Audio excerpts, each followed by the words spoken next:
Good morning everyone. I would like to share with you a product that you might be already seeing somewhere in the store.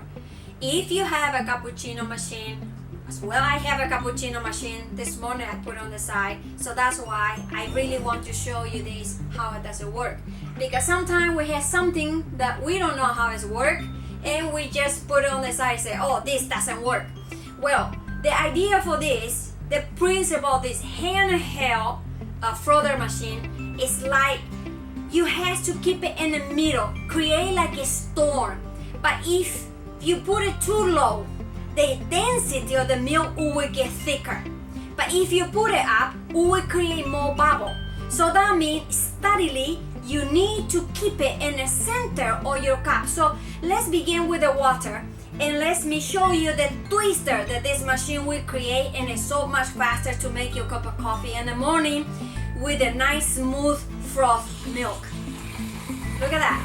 I keep it in the center, but too low. If I keep it higher up, we create a bigger hole with density inside. If you keep it lower in the middle and steady, we create the air to suck it in your little twister in the middle. That's the idea. So when I remove the handheld froth out of the water, you can see the twist, raise it up, again up. So now, remember to use a 3.5 milk fat milk for your coffee. It's not like it's gonna make you fat. Any cheap milk will do, but this machine, it will make it healthier. The ideas for this are, why does it create so much bubbles in the beginning? Because this is a wire loop.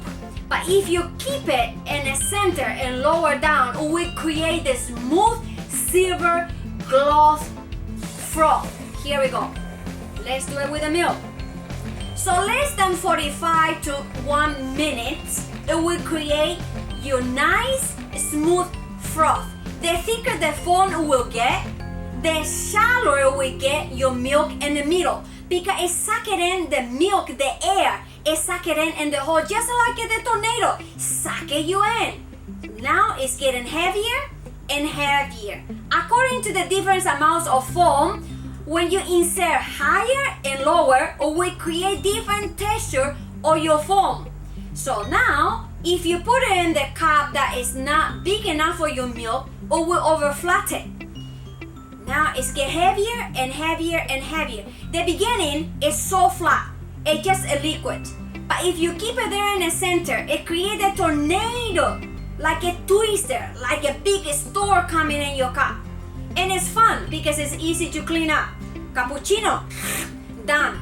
But the cleanup time take longer. I'm not saying put your cappuccino away. I'm just saying if you're in a hurry, I think this is the best deal for you to go for your early morning wake up call, having the nice cappuccino with a nice handheld frother machine in your hands. It's easy to make chocolates as well for your kids. They can even operate themselves because there is no electric cord. It's not dangerous. 2 batteries and a long lasting for maybe 3 months. You can use it because you are just using 1 minute per day. So here we go. Let's see how it goes. Wow, nice, nice. Look at the cup. It's get fuller and fuller and fuller and fuller. The cup was about a quarter of the size of the foam that I wanted. But if you keep it up, you put it down and then you keep it up. Look at that. I can fill it up the cup. This much of milk, it can fill it up the full entire cup. As you wish. You know how to operate this, you will have a foam. If you don't know how to operate this, you will throw it away. Oh, this piece of shit will not work. But that is not the point. The point is that depends how you use the machine. It can be very useful and convenient, and it's very easy to clean. No attachment, no wire. Just a simple battery. 1 minute for 1 minute you can actually have a 1 year this machine without changing your battery. And now the result, look at that, how thick and smooth. Look at that.